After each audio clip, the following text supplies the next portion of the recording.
হে বন্ধুরা, আমি Rifat, welcome to another new video. বন্ধুরা, আজ আমি আলোচনা করব আরফান নিশোর একটি রিসেন্ট নাটক ভেলকির একটি ছোট অংশ নিয়ে। যে অংশটা বা ঘটনাটা আসলে আমার এক ক্লোজ ফ্রেন্ডের সাথে সরাসরি ঘটছে এবং আমি মনে করি আপনাদের সবার সেই বিষয়টা সম্পর্কে জেনে থাকা অবশ্যই দরকার। তাই ভিডিওটি শেষ পর্যন্ত না টেনে দেখবেন, আশা করি আপনাদের ভালোটা লিসন এখান থেকে জানতে পারবেন। হ্যাঁ, আমি আগে আরফান নিশোর ঘটনাটা আগে বলবো না আমার ফ্রেন্ডের সাথে ঘটে যাওয়া ঘটনাটা আগে বলবো? আচ্ছা, বিষয়টা বলি। সেটা হচ্ছে যে আমার যে সেই ক্লোজ ফ্রেন্ড একদিন তার ওয়াইফকে নিয়ে, গার্লফ্রেন্ড বলতে পারেন, তখন গার্লফ্রেন্ড ছিল, তখন ওয়াইফ ছিল না, তো তার গার্লফ্রেন্ডকে নিয়ে রিক্সায় করে যাচ্ছে মিরপুর 1 নম্বর থেকে মিরপুর 2 নম্বরে।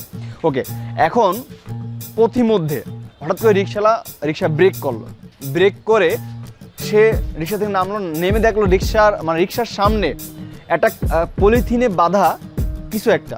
তো সে খুলে দেখে কি যে সেখানে একটা চিঠি আছে এবং কিছু কানের ঝুমকা এবং একটা হার, মানে গলার একটি হার সেটার মধ্যে আছে। তো সে ওটা পেয়ে তো রিক্সাওয়ালা মানে খুবই এক্সাইটেড, কি পেলাম, স্বর্ণের জিনিস পেয়ে গেলাম।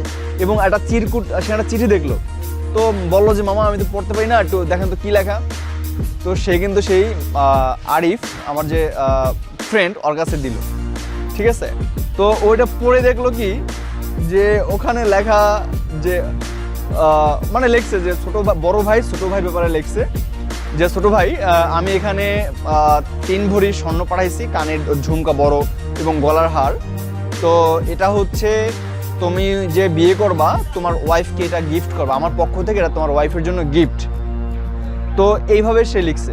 হ্যাঁ, এখন রিক্সাওয়ালা বললো যে মামা আমি গরিব মানুষ, এই সোনা গয়না নিয়ে আমি কি করবো, আর এগুলো তো আসলে আমাদের ভাঙ্গা ঘর, ওখানে আমি রাখতে পারবো, চুরি করে নিয়ে যাবে, আসলে যে কি করি বা এটা কোথা বিক্রি করবো তো বুঝতে পারতেছি না।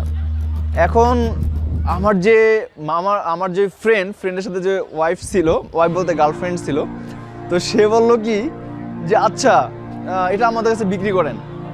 বললো যে কয় টাকা দেওয়া লাগবে।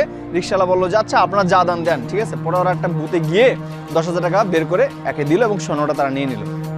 বাট কাহিনী কিন্তু এখানে শেষ না। কাহিনী হচ্ছে যখন এরা ওটা নিয়ে স্বর্ণকার দোকানে গেল, দেখলো ওটা আসলে একটা সিটি গোল্ডের মানে গহনা। অত মাথায় পুরো আকাশ ভেঙে পড়লো। বন্ধুরা, এখন এই সেম কাহিনী, একদম প্রায় সেম কাহিনী আপনারা ভেলকি নাটকে দেখতে পাবেন, যেটা মেহজাবিন এই চিটিংটা করে।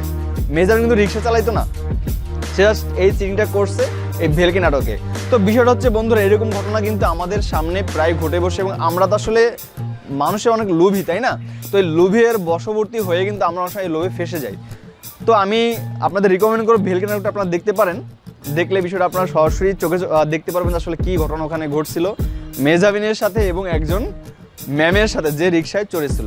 তো ভিডিওটা আজ এই পর্যন্তই। আপনারা আশা করি কোনো ধোকায় পড়বেন না, আর নাটকটা আপনাদের খুব এনজয় করতে পারবেন।